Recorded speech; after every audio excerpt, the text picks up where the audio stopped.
Alors, nouvelle vidéo pour la correction des exercices du TD sur la leçon C2L1. Les exercices que vous trouverez dans cette vidéo sont ceux étiquetés 2 étoiles sur le document. Et donc, on commence à partir de l'exercice numéro 5 dans lequel on va travailler avec la notion d'abondance isotopique.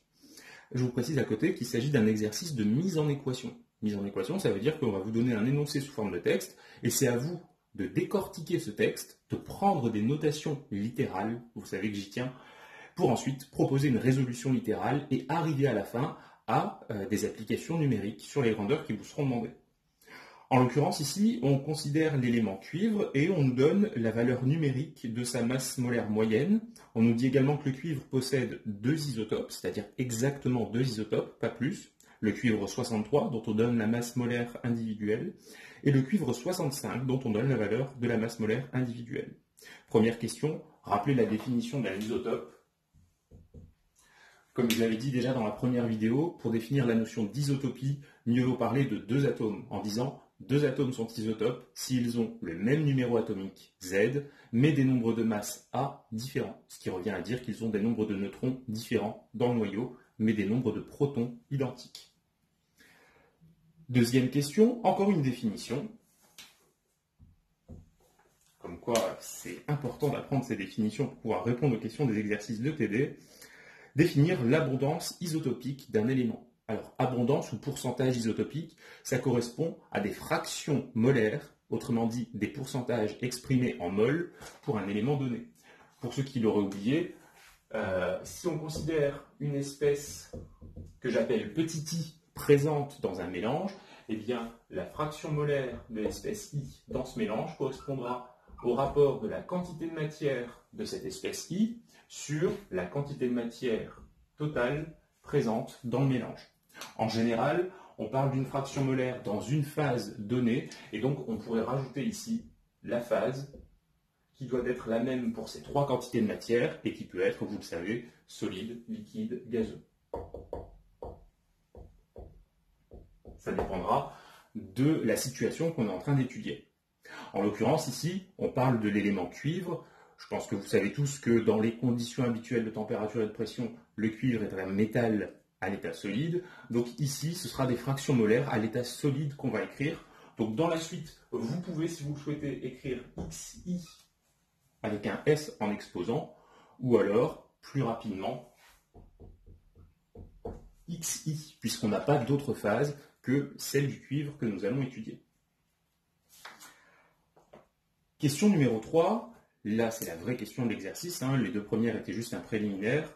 Calculer les abondances isotopiques du cuivre 63 et du cuivre 65. Pour vous guider, je vous rajoute qu'il faut définir et prendre des notations simples. Donc là ici, l'objectif pour vous, c'est, avant de regarder plus loin la vidéo, essayer de voir quelle notation vous pourriez prendre pour chacun de ces 2 isotopes, de façon à avoir des écritures les plus légères possibles, mais quand même très précises. Une fois que vous avez fait votre choix, mettez un instant la vidéo en pause, et bien regardez ce que moi je vous propose dans cette vidéo. Voyons voir ce que je vous propose. Donc dans un exercice, vous pourriez très bien commencer par résoudre cette question en posant ces notations de façon évidente. C'est-à-dire facile à lire pour votre correcteur. Pour l'élément cuivre, constitué de l'ensemble des 2 isotopes, eh bien lorsqu'on parle de sa masse molaire, c'est la masse molaire moyenne avec des proportions différentes de chacun des 2 isotopes. Cette masse molaire moyenne, on va la noter avec une notation mathématique m bar. Ensuite, on a 2 isotopes. D'abord le cuivre 63, que j'ai appelé l'isotope 1, et le cuivre 65, l'isotope 2. J'ai choisi 1 pour le 63, puisque 1 c'est plus petit que 2, du coup ça me permettra de ne pas confondre les deux. Vous pourriez très bien mettre les indices 63 et 65 au lieu des indices 1 et 2 que je propose ici. Les abondances, on vient de dire que ce sont des fractions molaires. Je vais donc les noter x1 et x2. Vous pourriez les noter x1 exposant S pour solide et x2 exposant S. Et concernant les masses molaires, ce que j'ai abrégé ici par MM, on va noter grand M1, la masse molaire du cuivre 63, et grand M2, la masse molaire du cuivre 65. Maintenant qu'on a ces notations littérales qui ont été posées, qu'est-ce qu'on cherche à calculer ? Et qu'est-ce qu'on connaît? Eh bien, on va mettre un petit peu de couleur pour visualiser tout ça. La masse molaire moyenne du cuivre, c'est une valeur qui est fournie par l'énoncé. Elle est connue, je mets donc une petite coche verte. La masse molaire de chacun des isotopes est connue également. M1, on le connaît, M2 aussi. Quelles sont les grandeurs à calculer? Eh bien, c'est d'abord l'abondance isotopique X1 et l'abondance isotopique X2. C'est très bête de faire ça, c'est juste traduire l'énoncé, mais je sais maintenant que j'ai deux inconnus. Vous devez savoir également des connaissances élémentaires de mathématiques que lorsque vous avez deux inconnus, il vous faut au minimum deux équations afin de résoudre votre système. Donc là ici, c'est bien un système qu'il va falloir écrire, un système de deux équations mathématiques. Alors, pour pouvoir écrire ce système, il vous faut les connaissances du cours de chimie, et on peut s'attarder dans un premier temps sur l'expression littérale de la masse molaire moyenne de l'élément cuivre. On en a déjà parlé dans la première vidéo, il s'agissait de l'exercice numéro 2 sur l'élément titane. C'est exactement le même genre de situation. La masse molaire moyenne du cuivre va être exprimée comme une moyenne pondérée. On va prendre la fraction molaire du premier isotope multipliée par la masse molaire de ce premier isotope. Même chose pour le second. Et vu qu'il n'y a que deux isotopes pour le cuivre, on peut s'arrêter ici pour cette ligne. La deuxième ligne de calcul, eh bien, faut réfléchir un petit peu. Et la réflexion vient des connaissances qu'on a développées sur les fractions molaires. En effet, on a deux isotopes seulement. Ça veut dire que le pourcentage du premier plus le pourcentage du second correspond à 100%. Mathématiquement, on écrira ça, x1 plus x2 égale 1. On a nos deux équations, nos deux inconnus, on va pouvoir résoudre ce système. Donc ce système est relativement simple, on va juste appliquer une méthode qu'on appelle la méthode par substitution, c'est-à-dire qu'on va utiliser l'équation la plus simple des deux, la deuxième, pour exprimer une inconnue en fonction de l'autre, et l'équation obtenue sera injectée dans la première ligne. Donc si on fait ça, ça revient à dire que notre système est équivalent à, je vais exprimer x1 en fonction de x2 avec la deuxième ligne, ça va nous faire x1 égale 1 moins x2, et maintenant que j'ai l'expression de x1 en fonction de x2, j'injecte ça dans la première ligne de l'équation, ce qui va nous faire masse molaire moyenne est égale à x1, c'est-à-dire 1 moins x2, fois la masse molaire, ne vous trompez pas, m1, plus x2 fois la masse molaire m2. Pour la suite, eh bien, je peux ne raisonner que sur cette première ligne du système, puisque à l'intérieur, il y a une unique inconnue x2, toutes les autres valeurs sont connues. Donc ce qu'on va faire maintenant, eh bien, c'est isoler x2. Donc je vais commencer par développer cette ligne. Donc là, ici, cette équation est équivalente à masse molaire moyenne égale m1 moins x2 facteur de m1 plus x2 facteur de m2. On a des termes en x2 qu'on va pouvoir rassembler. m1, donc on factorise par x2, plus x2 facteur de m2 moins m1. Et on isole ensuite, on obtient masse molaire moyenne moins m1 égale x2 facteur de m2 moins m1. Il nous reste à diviser par la quantité m2 moins m1 pour avoir l'expression de x2. x2 égale masse molaire moyenne moins masse molaire 1 divisé par masse molaire 2 moins masse molaire 1. Ça, c'est notre expression littérale, on est très fiers de l'obtenir, donc on l'encadre. On s'arrête un instant pour vérifier qu'on n'a pas fait d'erreur de calcul. A priori, j'ai pas vu d'erreur, donc le résultat, on le conserve. Et avant de faire l'application numérique, il nous faut quand même exprimer la valeur de x1. Pour ça, on reprend la deuxième ligne de notre système. Je vais l'appeler l'équation triangle. Hop. L'équation triangle nous dit que x1 est égal à 1 moins x2, et x2, l'expression est ici, m bar moins m1 sur m2 moins m1. On encadre, deuxième expression littérale, pour conclure l'exercice, eh bien maintenant, c'est un exercice d'entraînement à la manipulation de la calculatrice des applications numériques. Bien évidemment, lorsque vous faites vos applications numériques, une façon de vérifier que vous ne vous êtes pas trompé sur les valeurs entrées, c'est de calculer x1 plus x2 et vous devez trouver 1. Je vous rappelle, oui, dernière chose, que ces fractions molaires, lorsqu'on les calcule, elles sont comprises entre 0 et 1. 0 correspondant à 0% et 1 correspondant à 100%. À présent, l'exercice numéro 6, et on va traiter dans cet exo-là du spectre de l'hydrogène atomique. Donc on parle d'une espèce chimique fictive, enfin fictive, en tout cas qu'on ne croise pas tous les jours dans notre vie de chimiste, des atomes d'hydrogène gazeux monoatomiques. Première question de cet exercice, on nous demande de rappeler la formule donnant les valeurs des différents niveaux d'énergie électronique de l'atome d'hydrogène. Cette formule, on ne la sort pas de nulle part, hein, c'est une connaissance du cours. L'énergie de la couche électronique numéro n pour l'hydrogène est égale à une constante, moins 13,6, divisé par le nombre quantique principal correspondant du coup au numéro de la couche électronique petit n. Lorsqu'on écrit cette équation, il est de bonne composition de préciser que n est un entier naturel non nul. Non nul, c'est très important pour des considérations mathématiques. On précise également les unités. Là ici, petit n, nombre quantique principal, pas d'unité. Le moins 13,6 correspond à une énergie exprimée en électronvolts. Et par conséquent, l'énergie du niveau électronique, de la couche électronique numéro n, sera également obtenue en électronvolts. Si jamais vous avez tendance à oublier la valeur moins 13,6, j'ai un prof de chimie qui avait donné une super astuce. Bon, malheureusement, moi, elle ne m'avait pas spécialement aidé. Il avait dit 13,6, c'est très simple à retenir, c'est la densité du mercure liquide. Bon, évidemment, ça présuppose de connaître par cœur la densité du mercure liquide. Finalement, moi, j'ai utilisé ça en inverse. Donc maintenant, je sais que le mercure, c'est un liquide très très dense, densité 13,6. Bref.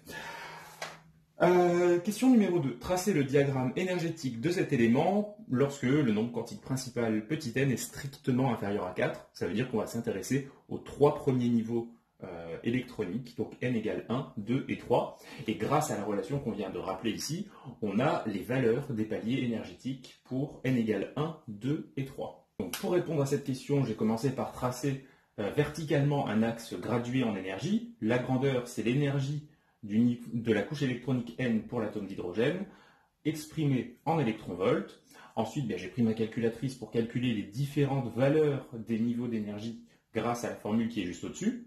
Dans cette formule, on a la constante qui est ici donnée à 3 chiffres significatifs. Le nombre quantique principal, c'est un entier naturel, donc la précision est infinie. Ça veut donc dire que les énergies mentionnées sur ce diagramme doivent être elles aussi données avec 3 chiffres significatifs. À partir de là, question numéro 4, on nous demande de représenter sur le diagramme chaque transition radiative en ne considérant que les niveaux représentés ici. Les transitions radiatives, ce sont des excitations, c'est-à-dire on imagine commencer par exciter l'atome d'hydrogène. Pour ça, on peut chauffer, envoyer des décharges électriques, par exemple. Et lorsqu'il va se désexciter, l'électron va passer d'un niveau haut en énergie vers un niveau plus bas. Et lors de cette relaxation, il peut y avoir différents processus de dispersion, de réduction de l'énergie, entre autres des processus d'émission de lumière. C'est ces processus d'émission de lumière qu'on va considérer ici. En ce qui concerne les différentes désexcitations, on va étudier les 3 niveaux, ça ne devrait pas nous prendre beaucoup de temps. Première hypothèse, si l'électron se trouve initialement sur le niveau, on va prendre le premier, n égale 1, il est initialement dans un état fondamental, il ne peut pas être désexcité, c'est son état le plus stable. Donc s'il est sur l'état n égale 1, rien ne se passe, pas d'émission de lumière.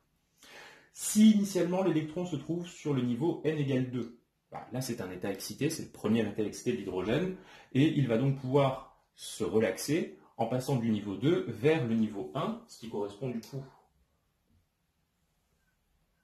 à cette transition-là que je représente en vert et que je vais appeler la transition A.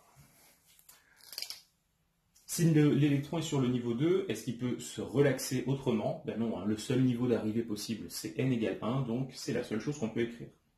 S'il est initialement sur le niveau n égale 3, eh bien là, deux choses peuvent arriver. Soit il passe du niveau 3 vers le niveau 2, c'est ce que je vais appeler la désexcitation grand B, ou alors on peut envisager qu'il passe directement du niveau 3 vers le niveau 1, et je vais appeler cette fois la désexcitation grand C. Et donc là, ce que j'ai représenté en couleur, j'ai complété le diagramme de la question 2. Ça correspond du coup à la réponse de la question numéro 3. Pour la question suivante, numéro 4, on nous demande de calculer les longueurs d'onde correspondant à chacune de ces trois émissions, en ne considérant évidemment que les niveaux précédents. On nous demande alors combien de raies colorées observerait-on à partir de ces trois niveaux.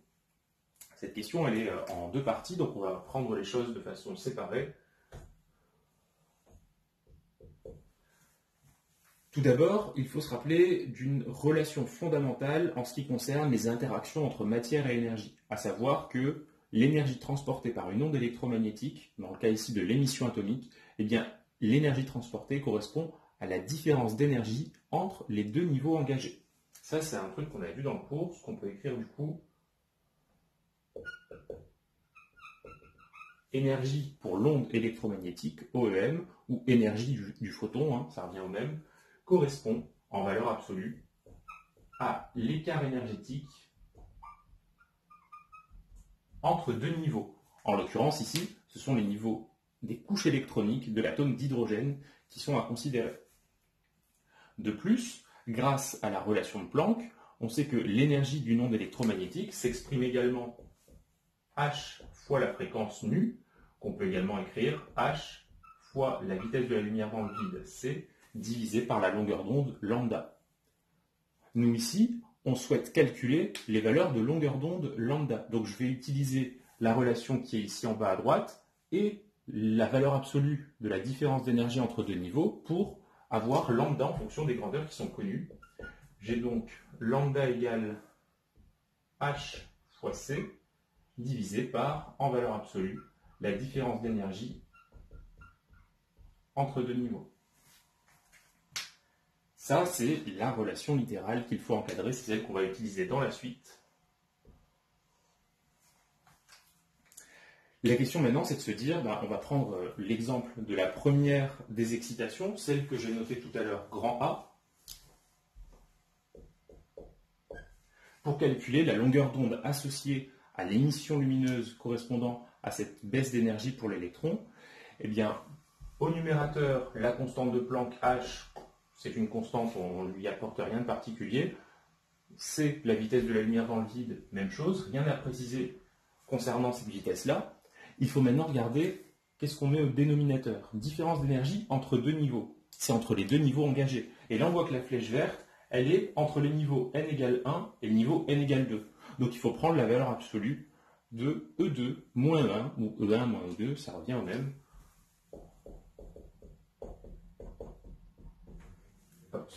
C'est ici une valeur absolue. Et là ici, soyez très très méfiants, puisque si vous ne prenez pas de précaution, vous allez faire des erreurs à cause des unités. Je l'ai rappelé dans la première vidéo, je vous le redis ici, la constante de Planck, H, elle vaut 6,63 10 puissance moins 34 joules fois seconde. La vitesse de la lumière, dans le vide, c'est une vitesse, elle s'exprime en mètres seconde moins 1. Ça veut donc dire que dans cette relation, si vous souhaitez obtenir des longueurs d'onde en mètres, il va falloir convertir vos énergies qui sont ici. Dans quelle unité?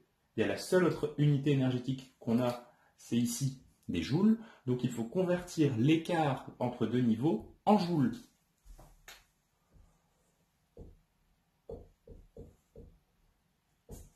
Si vous ne faites pas ça, vous aurez des longueurs d'onde qui ne correspondent à rien. J'ai plus beaucoup de place dans mon petit coin. Je vais l'écrire juste au-dessus, la conversion entre joules et électronvolts. Un électronvolt correspond à 1,60 10 puissance moins 19 joules. Et donc, une fois qu'on a dit ça, logiquement, il n'y a plus vraiment de difficulté. Il faut convertir les différences d'énergie, ensuite appliquer la relation, et on obtient comme ça les trois longueurs d'onde que je vais vous donner tout de suite. Donc j'ai fait un petit peu de place, j'ai gardé quand même le diagramme, et j'ai rajouté donc sur la gauche les valeurs des longueurs d'onde correspondant aux trois désexcitations radiatives, lambda A, lambda B et lambda C. On nous demande, pour terminer la question numéro 4, quelles sont celles qui donnent naissance à de la lumière visible. Donc là, c'est une connaissance sur le spectre électromagnétique qu'il vous faut, savoir où on positionne le domaine du visible, le domaine de l'UV, le domaine de l'infrarouge. Le strict minimum de ce que vous devez connaître, c'est que le domaine du visible s'étend grosso modo de lambda égale 400 jusqu'à 800 nanomètres. 400 nanomètres pour le violet, 800 pour le rouge. Ça veut donc dire que la seule et unique longueur d'onde qui appartient au domaine du visible, c'est celle-ci, à 657 nanomètres. Donc on est plutôt vers des longueurs d'onde élevées, donc plutôt vers les couleurs chaudes. Ce sera peut-être ici du jaune, orangé, voire à tendance un petit peu rouge.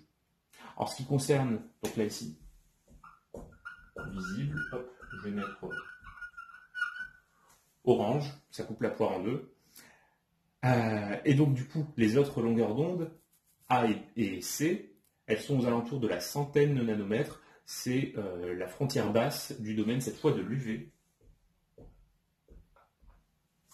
Ça veut donc dire que si jamais vous faites des expériences avec de l'émission de lumière en tout cas de l'émission d'ondes électromagnétiques par les atomes d'hydrogène, méfiez-vous, protégez vos yeux, vu qu'il y aura émission d'UV. Pour terminer cet exercice, une question qui n'est pas directement en lien avec les calculs qu'on a fait juste avant. On nous demande de calculer l'énergie nécessaire pour ioniser un atome d'hydrogène. Alors là ici, je ne l'ai pas écrit, mais je vais le préciser. On sous-entend que l'hydrogène est initialement dans son état fondamental.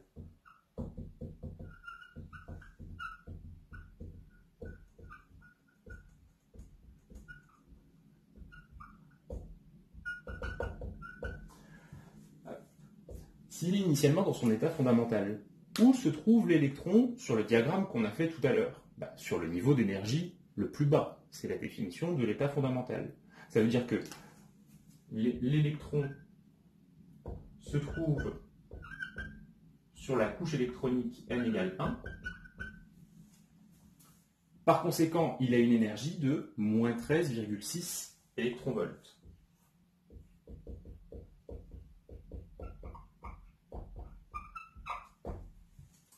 Je vous ai rappelé sur le diagramme depuis tout à l'heure, vous voyez que c'est écrit ici, par convention, le niveau 0 électronvolt, que j'ai mis ici comme borne supérieure pour les niveaux électroniques, correspond à l'état d'un électron isolé. Isolé, ça veut dire qu'on l'a arraché à l'attraction de tout noyau existant.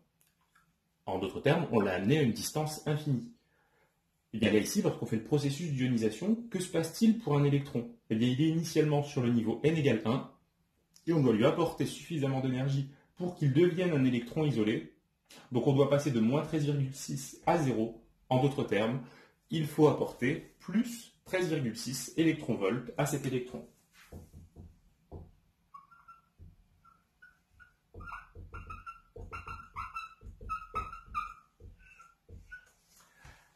Un petit commentaire supplémentaire sur le signe de cette grandeur. Là ici, vous voyez que l'énergie est comptée positivement. Pourquoi? Bien parce que le système étudié, c'est l'atome d'hydrogène, et que par convention en sciences physiques, lorsque l'énergie est fournie au système, on lui attribue un signe plus.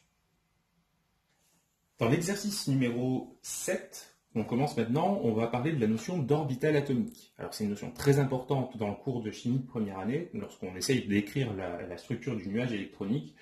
Et la première chose que vous devez avoir en tête, c'est les connaissances du cours. Pour définir les orbitales atomiques, dans le cours de première année, on a utilisé les nombres quantiques. Plus précisément, on avait dit, donc là ici j'ai remis de façon générale la façon dont on écrit les quadruplés de nombres quantiques. On a d'abord le nombre quantique principal qui définit la couche électronique, le volume des orbitales atomiques. Le secondaire qui définit la forme des orbitales atomiques, S, P, D, etc. Le troisième nombre quantique qui peut correspondre dans le cas des orbitales P à l'orientation des orbitales atomiques, et souvenez-vous également que le nombre de valeurs prises par ml correspond au nombre d'orbitales atomiques dans une sous-couche donnée, et enfin ms, nombre quantique magnétique de spin, qui correspond du coup à un état quantique pour l'électron, plus 1,5 spin haut, moins 1,5 spin bas. On avait également vu qu'il y avait des relations d'ordre entre les nombres quantiques. Alors, pour le nombre quantique principal, c'est un entier naturel non nul. Le nombre quantique secondaire, L, est strictement plus petit que le nombre quantique principal, et c'est donc un entier naturel pouvant être égal à 0. Le nombre quantique magnétique, ML, est compris entre moins L et L par inégalité large. Et celui-ci, c'est un nombre entier relatif. Et pour terminer, ms peut prendre les valeurs plus ou moins 1,5.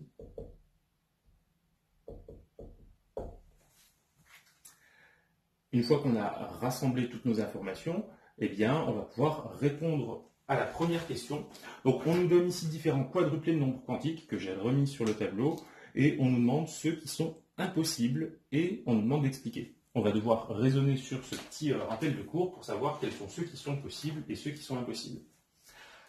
Le premier, 5 pour le nombre quantique principal, c'est possible. 0 est plus petit que 5, donc c'est possible également pour L. Ensuite, pour ML, on nous propose la valeur 0. Effectivement, si le nombre quantique secondaire vaut 0, ML ne peut prendre qu'une seule valeur, qui est 0. Et s'il y a un électron dans cette sous-couche, eh bien, effectivement, il peut avoir un nombre quantique de spin, 1,5. Donc, cette première réponse est correcte. Analysons la deuxième proposition. Petit m peut-il être égal à 2? Bien sûr. Dans ce cas-là, petit l peut-il être égal à 0? Aucun problème. Par contre, là, ici, le nombre quantique magnétique ML ne peut pas prendre la valeur 2. Il doit être compris entre moins 1 et 1. Donc là, ici, problème. Troisième proposition, nombre quantique principal qui vaut 2, nombre quantique secondaire qui vaut 2. Ah non, puisque le nombre quantique secondaire est strictement plus petit que le principal. Là, ici, il y a un problème. Proposition suivante, nombre quantique principal qui vaut 3, le secondaire vaut moins 1. Ben non. Le nombre quantique secondaire est un entier naturel, donc il ne peut pas être égal à moins 1. Proposition suivante, n vaut 4, aucun problème. Petit l vaut 1, c'est strictement plus petit que 4. ml vaut moins 1, effectivement, hein, ml est compris entre moins 1 et plus 1, donc il peut prendre la valeur moins 1. Et pour l'électron, un ms de 1,5, c'est tout à fait jouable, donc là ici c'est une proposition correcte. Ensuite, on a 4, 2, 2, 1. Ce 1, c'est une valeur impossible pour ms. Problème. Proposition suivante.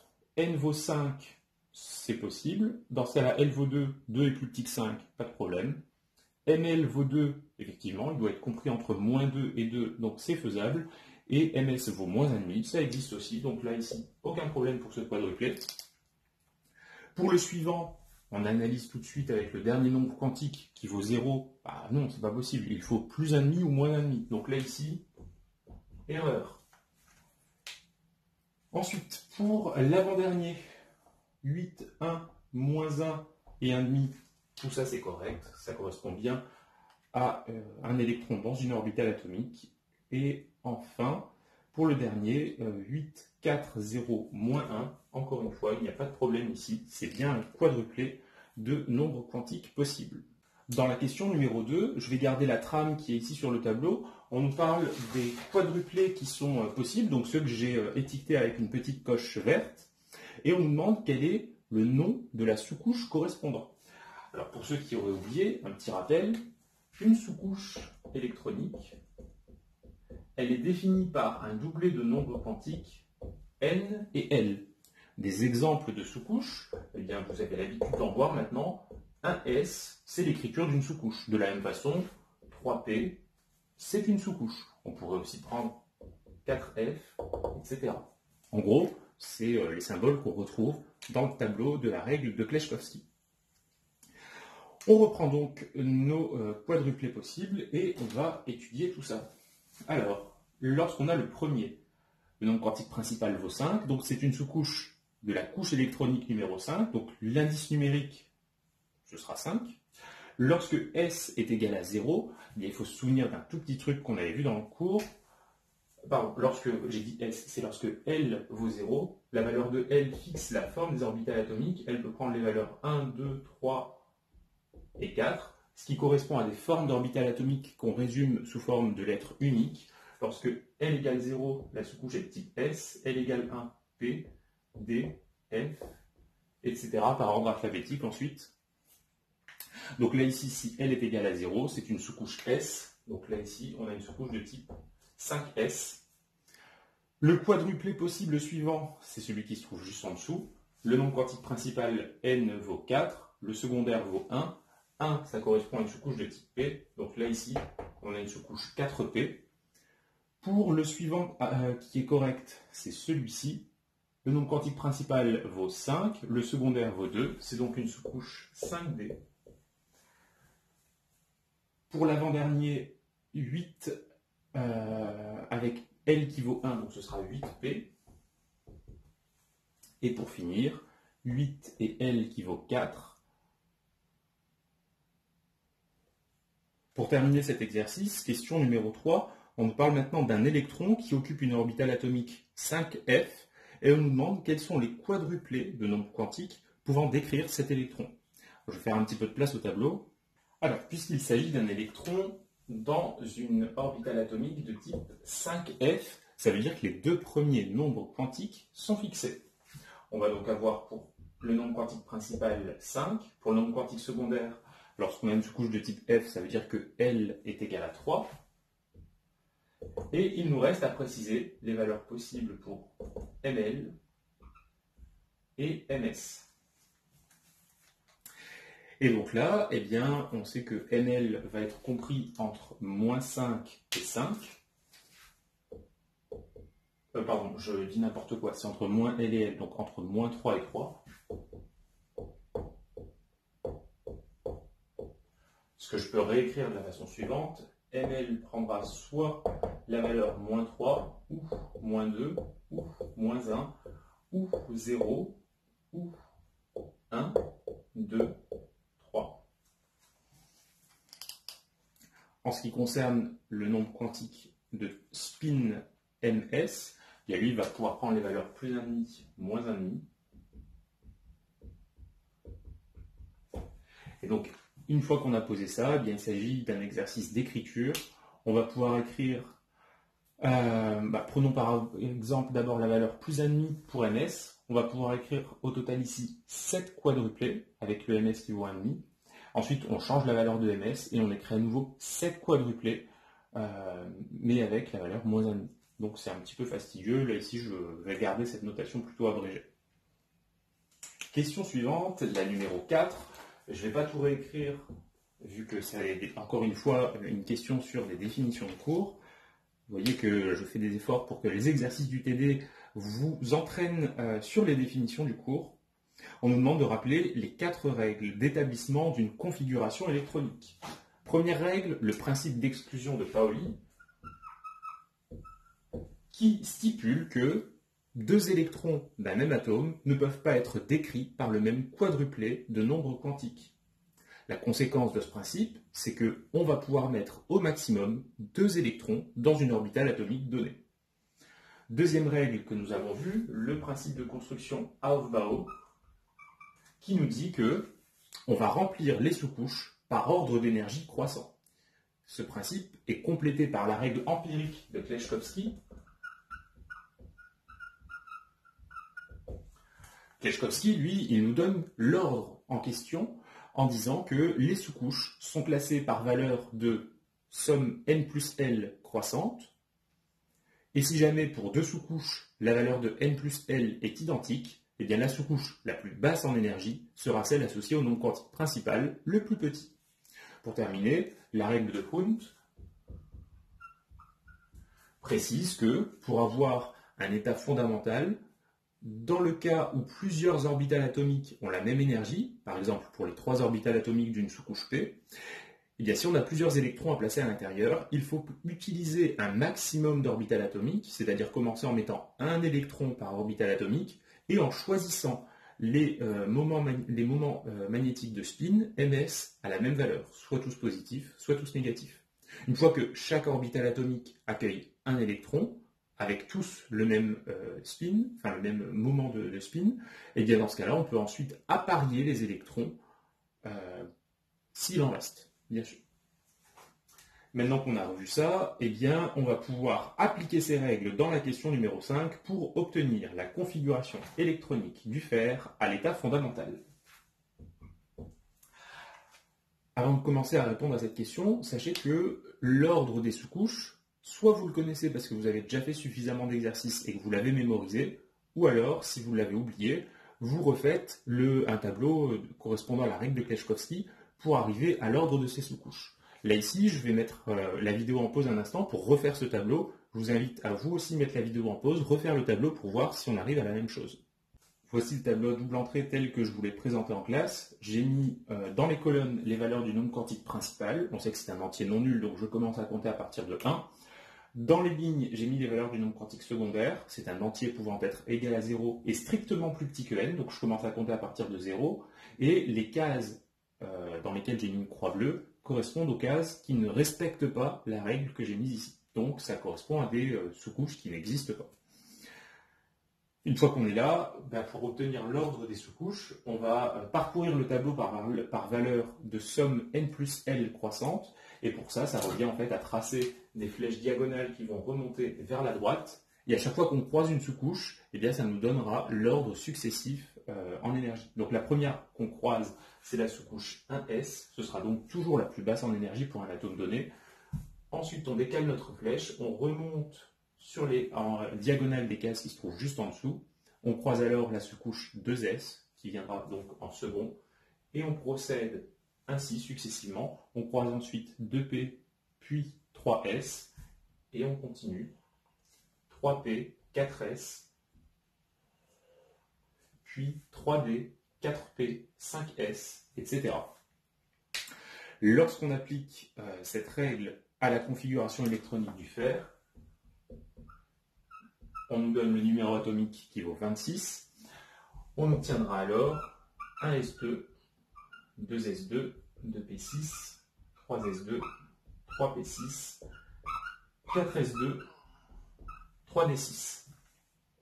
Évidemment, ça c'est un petit peu long à écrire, un petit peu fastidieux, donc on peut aussi utiliser la notation abrégée faisant intervenir la configuration électronique des gaz nobles, et on écrira alors configuration électronique de l'argon suivi de 4s2, 3d6. Pour la question suivante, on nous demande est-ce que le fer est un métal de transition? En d'autres termes, possède-t-il dans son état atomique stable ou dans un ion stable une sous-couche D ou F non totalement remplie? Le fer possède effectivement une sous-couche D contenant des électrons, la 3D. Il y en a 6. On sait que les sous-couches de type D peuvent accueillir jusqu'à 10 électrons. Donc là, ici, la 3D n'est pas pleine. Conclusion, le fer est bien un métal de transition de type D. Pour la question suivante, on nous demande maintenant d'établir les configurations électroniques des ions fer 2+ et fer 3+. Je vais faire un petit peu de place. Donc sur le tableau, j'ai remis tout en haut d'abord la configuration électronique de l'atome à l'état fondamental, argon 4s2, 3d6. Lorsqu'on fait les configurations électroniques des cations, méfiez-vous, il y a un piège.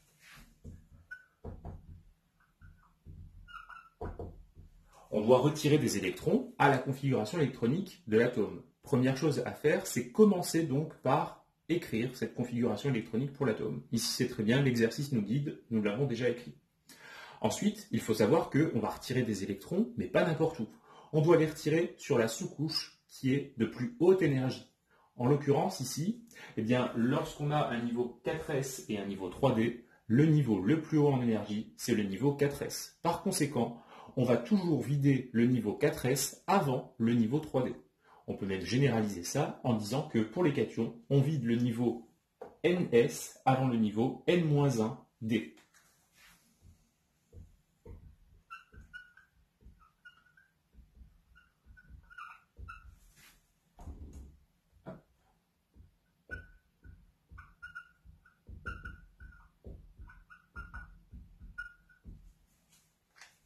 Maintenant que ce rappel a été fait, on va pouvoir écrire la configuration électronique du cation Fe2+.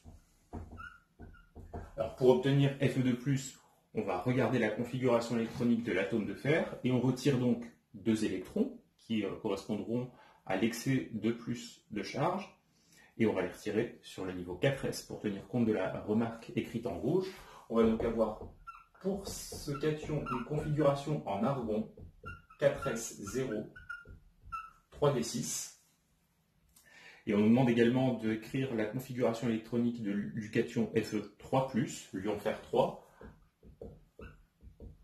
Bien, celle-ci est obtenue à partir de l'atome en retirant 3 électrons, ou bien en retirant un électron à partir de la configuration de Fe2+. Donc après avoir vidé 4s, on va retirer des électrons dans le niveau 3D. Si on en retire un, on arrivera à 3d5. Donc pour le fer 3+, on a du argon 4s0 3d5. On nous demande pour terminer cet exercice de justifier que le cation Fe3+, est plus stable que le cation Fe2+. Donc là ici, un petit exercice, une petite question sur les règles de stabilité des configurations électroniques. On avait évoqué la règle de l'octet, la règle du duet éventuellement pour certains atomes, de numéro atomique faible. Là ici, on se trouve avec un élément qui appartient au bloc D, donc ce ne sera ni la règle de l'octet ni la règle du duet qu'on va pouvoir utiliser. La règle la plus générale qui va fonctionner pour tous les atomes, c'est celle que j'ai nommée la règle des sous-couches pleines et demi-pleines. Elle nous dit que une sous-couche électronique sera particulièrement stable si elle contient, si toutes ses orbitales atomiques sont complètement remplies, ou alors si elles sont toutes à demi remplies. Donc on va préciser l'état de remplissage des sous-couches électroniques pour Fe2+, et Fe3+, et on verra ce qu'il en est. La sous-couche 4s, elle est vide, je ne vais pas la représenter. Je vais donc représenter ici les 5 orbitales atomiques de la sous-couche 3D. Et il y a au total 6 électrons à placer. Attention, il s'agit d'un état fondamental, donc il faut utiliser la règle de Coulomb pour placer convenablement les électrons. Je vais donc en placer d'abord un par orbitale atomique. J'en ai mis 5, il m'en reste encore un à placer. Je peux alors apparier cet électron. Enfin, l'électron d'une des 4, peu importe lequel. Là ici, cette sous-couche 3D avec 6 électrons n'est ni totalement remplie, ni à moitié remplie. Elle est dans un état de remplissage quelconque. Ça veut dire qu'il n'y a pas de stabilisation particulière pour la configuration 3D6. Si maintenant on analyse la structure de 3D5,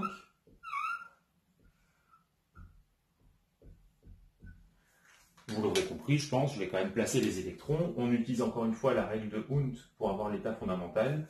J'ai ici un électron par orbitale atomique. On est à 5 sur 10, donc la sous-couche est demi-pleine. Et parce qu'elle est demi-pleine, elle sera particulièrement stable. Ça veut donc dire qu'en termes de configuration électronique, celle de Fe3+, est plus stable que celle de Fe2+. Alors, on en est à présent à l'exercice numéro 9. Encore une fois, c'est un très bon exercice pour résumer toutes les notions qui ont été vues dans la leçon C2L1. On nous parle ici des formules de Lewis, des atomes et des ions monoatomiques. Et on nous demande de traiter au total 6 exemples. On commence par l'élément Bohr, pour lequel on nous donne gentiment le numéro atomique Z égale 5.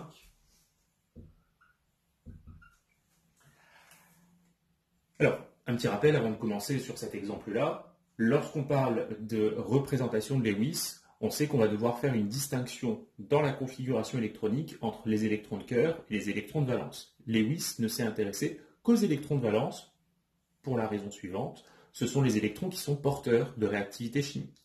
Et donc, grâce aux représentations de Lewis, on pourra comprendre certaines notions de réactivité un peu plus tard lorsqu'on abordera le chapitre numéro 4.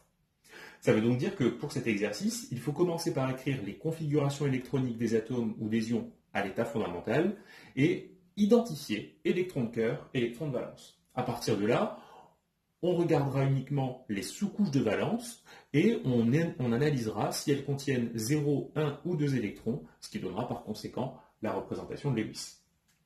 On y va donc pour le Bohr Z égale 5. la configuration électronique à l'état fondamental, 1s2, 2s2, 2p1. Les couches électroniques de valence, vous devez être capable de les trouver d'un seul coup d'œil et de redonner la définition. Ce sont les sous-couches de nombre quantique principal le plus grand, plus les sous-couches non totalement remplies. Alors ici, les sous-couches de valence qui ont un nombre quantique principal le plus grand, ce sera les sous-couches 2s et 2p. Elles contiennent donc au total 3 électrons de valence, et la sous-couche 1s correspondra du coup à une sous-couche de cœur contenant au total 2 électrons de cœur. Pour arriver à la représentation de Lewis, il faut préciser la répartition des électrons dans les sous-couches de valence. Donc on peut faire un diagramme énergétique ou éventuellement noter ça sous forme de cases quantiques. Là ici je vais noter juste en dessous la case quantique du niveau 2s, les 3 cases quantiques du niveau 2p, et cet exercice ne nous dit pas si on est dans un état fondamental ou excité, donc par défaut on considérera que l'état est un état fondamental, puisque c'est ce qu'on vous demandera de façon tout à fait classique la plupart du temps. On place 2 électrons dans le niveau 2s, en respectant le principe de Pauli, ils vont avoir des ms opposés, et on doit mettre un électron dans le niveau 2p, donc dans une des 3 cases quantiques, peu importe laquelle, on place un électron célibataire. Une fois qu'on a écrit ça, eh bien, on place le symbole de l'élément, Bohr, et autour de ce symbole, on va mettre 4 signes. 4 signes, puisqu'il y a 4 orbitales atomiques. Dans la première, on a un doublet d'électrons. Ça correspond à un doublet non liant, donc je vais mettre une barre de doublet non liant, peu importe sa position autour du symbole. On peut le mettre à gauche, en haut, comme vous voulez. Dans la deuxième orbitale atomique, un électron célibataire. Les électrons célibataires sont représentés sous forme d'un poids. Ensuite, on a 2 cases quantiques vides, c'est ce qu'on appelle des lacunes électroniques, et les lacunes électroniques, on va les représenter sous forme de petits carrés ou de petits rectangles autour du symbole de l'élément. Là, on a un exemple qui montre les 3 types de symboles, donc c'est un bon exemple que vous pouvez par exemple réutiliser en colle. Et on procède maintenant à la deuxième question. On parle de l'élément azote, on nous donne son numéro atomique Z égale 7, et comme précédemment, on commence par faire configuration électronique 1s2, 2s2, 2p3. Les électrons de valence, ce sont ceux des sous-couches 2s et 2p. On en a donc en total ici 5. Et sur le niveau 1s, 2 électrons de cœur. Je précise la répartition des électrons de valence dans les cases quantiques. Je vais donc avoir pour le niveau 2s 2 électrons avec des ms opposés. Et pour la sous-couche 2p, 3 électrons à placer en respectant bien sûr la règle de Hund pour avoir l'état fondamental. Donc 1, 2, 3. J'ai donc ici un doublet non liant, 3 électrons célibataires. Pour l'azote, un doublet non liant, 3 électrons célibataires. On enchaîne ensuite avec le fluor, numéro atomique 7, numéro atomique 9. Configuration électronique, elle va s'écrire 1s2, 2s2, 2p5. Les sous-couches de valence, ce seront encore une fois 2s et 2p. Elles contiennent au total 7 électrons de valence. 7 électrons de valence. Le fluor est un halogène. Tous les halogènes ont 7 électrons de valence. Ça, c'est quelque chose qui va vous être très souvent utile, donc à retenir. La répartition des électrons à présent dans les cases. 2 électrons dans la 2s. 5 électrons à placer dans la 2p. Donc je commence par en mettre 1, 2, 3 avec des ms tous à la même valeur. Puis 4, 5. Par conséquent, autour du fluor, j'ai un doublet non liant, 2 doublets non liants, 3 et un électron célibataire. On nous parle également de l'ion fluorure, F-. Pour l'ion fluorure, on rajoute un électron. On peut raisonner directement sur la représentation de Lewis. Si je prends l'atome de fluor et que je lui rajoute un électron, où va-t-il aller cet électron? Eh bien, dans le niveau 2p. Il va rejoindre cette case quantique, là où il y avait déjà un électron. Donc là, ici, je n'en ai plus un, mais 2. Et bien, ces 2 électrons, ça correspond du coup à un doublet non liant qu'on peut réécrire avec un petit bâton. N'oubliez pas que c'est un ion fluorure. Donc il faut aussi préciser dans sa représentation de Lewis la charge de l'ion. Il s'agit d'une charge négative. Et vous voyez que du coup, c'est un petit bâton, ça ressemble à un doublé non-liant. Donc, pour ne pas confondre une charge moins avec un doublé non-liant, on va entourer toutes les charges dans les représentations de Lewis.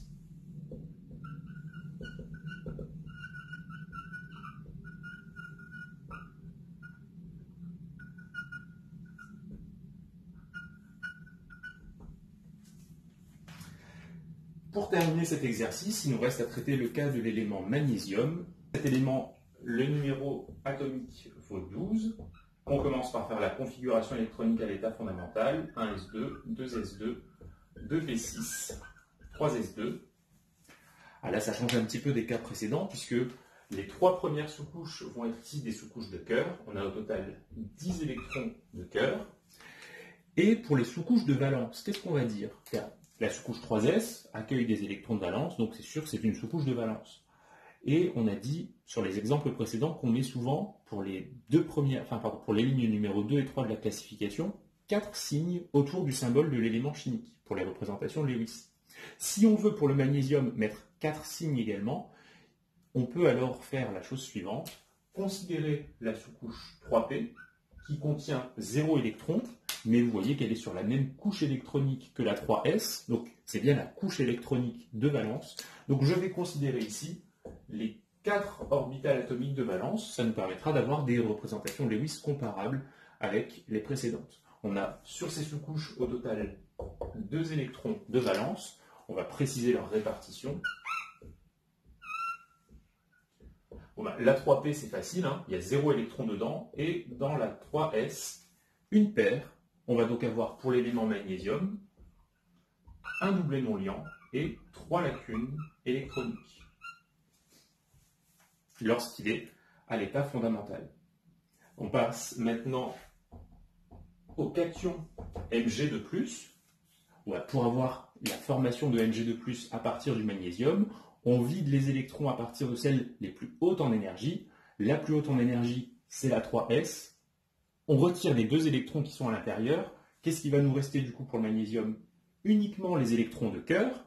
Et oui, mais Lewis ne s'intéresse pas aux électrons de cœur. Il ne prend en considération que les électrons et les sous-couches de valence. Ça veut donc dire que si on raisonne sur la représentation de Lewis, on a initialement 3 lacunes et une paire non liante. On va retirer les électrons de cette paire non liante, ce qui va nous laisser par conséquent une lacune supplémentaire. Et on n'oublie pas, comme je vous l'ai dit, qu'il s'agit d'un ion. Donc, on précise la charge. On a ici une charge de plus. Et on l'entoure. Ce n'est pas vraiment utile, puisque le plus n'est pas susceptible d'être confondu avec un autre symbole. C'est juste pour faire pareil entre les charges positives et les charges négatives. Alors, on va terminer cette vidéo avec l'exercice numéro 10. Et je ferai une 3e vidéo avec la fin des exercices de cette planche de TD. Alors l'exercice 10, encore une fois, c'est un exercice assez complet pour résumer les notions qu'on a vues sur la leçon C2L1. On nous parle de l'élément chlore et on nous demande, première question, d'établir la configuration électronique de cet élément en rappelant les règles utilisées afin de justifier. Les règles, on les a rappelées dans un exercice précédent, Pauli, Kleczkowski, Aufbau et Hund. Par conséquent, pour l'élément chlore, on aura comme configuration électronique 1s2, 2s2, 2p6, 3s2, 3p5. On prend un instant pour recompter les électrons. 2 et 2, 4, plus 6, 10. 10 et 2, 12, 12 et 5, 17. J'ai placé mes 17 électrons. Je peux passer à la suite. Deuxièmement, définir électrons de valence et électrons de cœur. Les électrons de valence, ce sont les électrons périphériques du nuage électronique.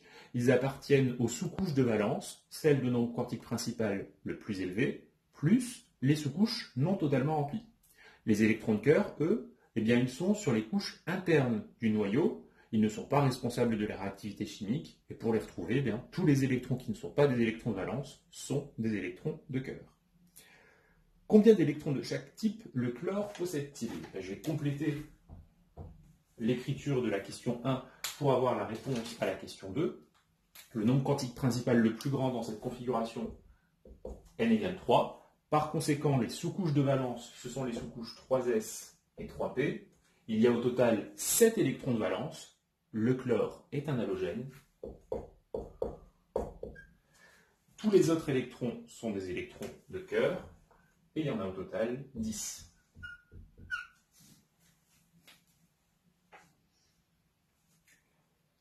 Question numéro 3. Représentez sur un axe gradué en énergie les orbitales atomiques occupées du chlore et placez les électrons. Bon, on nous demande de réécrire la configuration électronique sous une autre forme.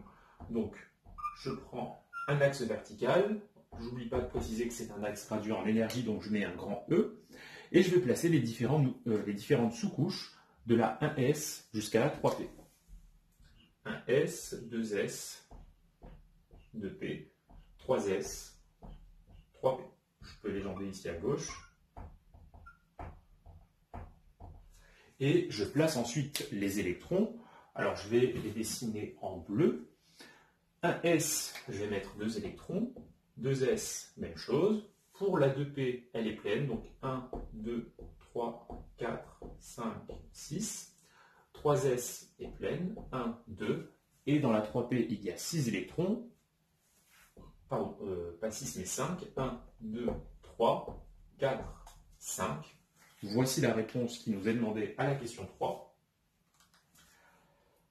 On nous demande ensuite de définir ce qu'est un électron célibataire. Eh bien, c'est un électron qui est seul dans son orbitale atomique, seul dans sa case quantique. C'est la même chose.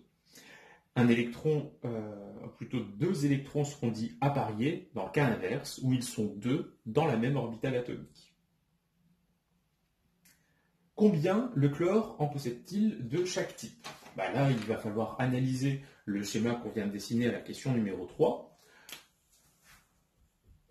Alors, où y a-t-il des électrons seuls dans leur orbitale atomique? Eh bien, il y a uniquement celui-ci, sur le niveau 3P. Donc, le chlore a un électron célibataire. Et par conséquent, il a 16 électrons appariés.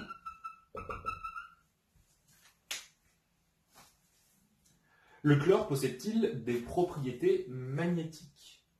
Non, pardon, j'ai oublié une question. Question numéro 5. Donnez la représentation de Lewis de l'élément chlore. On vient de faire un exercice sur les représentations de Lewis. On sait qu'on va regarder les sous-couches de valence. Je les ai mis en évidence tout à l'heure ici. Je vais les réencadrer de la même couleur sur ce diagramme. On a dans ce bloc de valence 4 orbitales atomiques. 3 contiennent des doublés d'électrons et une contient un électron célibataire. Par conséquent, la représentation de Lewis de l'atome de chlore comporte 3 doublés non liants et un électron seul. Si vous faites une comparaison avec l'exercice précédent, le numéro 9, eh bien, pour le fluor, vous aviez, comme pour le chlore, 3 doublés non liants et un électron célibataire. C'est logique, ils ont la même configuration électronique de valence. La seule chose qui change, c'est le volume des orbitales atomiques considérées. Pour la question numéro 6, on en arrive donc maintenant aux propriétés magnétiques. On a déjà révisé ces notions. On a vu dans le cours qu'il y avait 2 caractérisations qu'on pouvait attribuer aux configurations électroniques. On dit qu'elle est paramagnétique s'il y a au moins un électron célibataire. Et la configuration est diamagnétique si elle ne possède que des électrons appariés. Là ici pour le chlore, on l'a mis en évidence à la question 4. Il y a un unique électron célibataire. Le chlore est donc paramagnétique.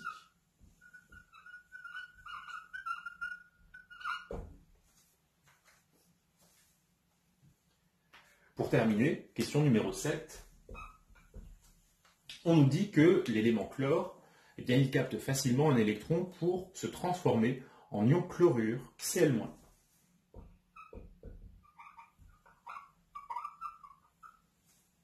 Logiquement, c'est un truc que vous connaissez déjà, puisque vous connaissez la formule du chlorure de sodium Na+, plus Cl-.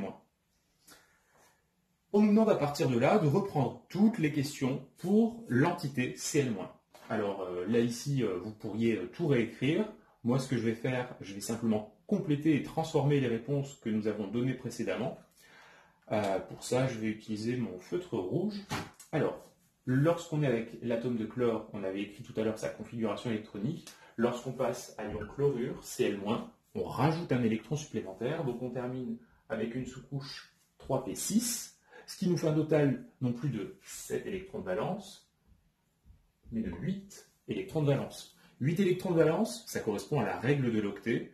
Ça veut dire que le chlore et l'argon sont isoélectroniques, ils ont la même configuration électronique. Par conséquent, l'ion chlorure présente une stabilité certaine.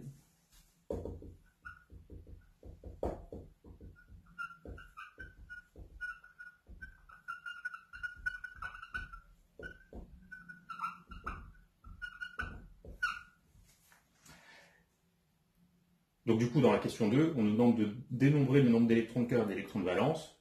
Les électrons de cœur, eux, ça ne change pas. Ils sont au nombre de 10. Électrons de valence, il y en a 8. Pour la représentation sous forme de diagramme énergétique, eh bien 3P contient 6 électrons dans le cas de l'ion chlorure. J'en rajoute donc un 6e ici. En ce qui concerne maintenant le comptage des électrons appariés et célibataires, eh bien l'ion chlorure n'a aucun électron célibataire et il a donc par conséquent 18 électrons appariés. Pour avoir sa représentation de Lewis, on l'a vu tout à l'heure, on peut partir de la représentation de l'atome. Je la recopie, hein, c'est la précédente. Et vu qu'on parle de l'ion chlorure, on lui rajoute un électron. Il va venir se mettre à côté de l'électron célibataire, ce qui correspond du coup à un doublet non liant. Et bien sûr, on n'oublie pas la charge moins entourée. Pour terminer, l'ion chlorure possède-t-il des propriétés magnétiques? Eh bien, tous ces électrons vont par paire. Il est donc diamagnétique.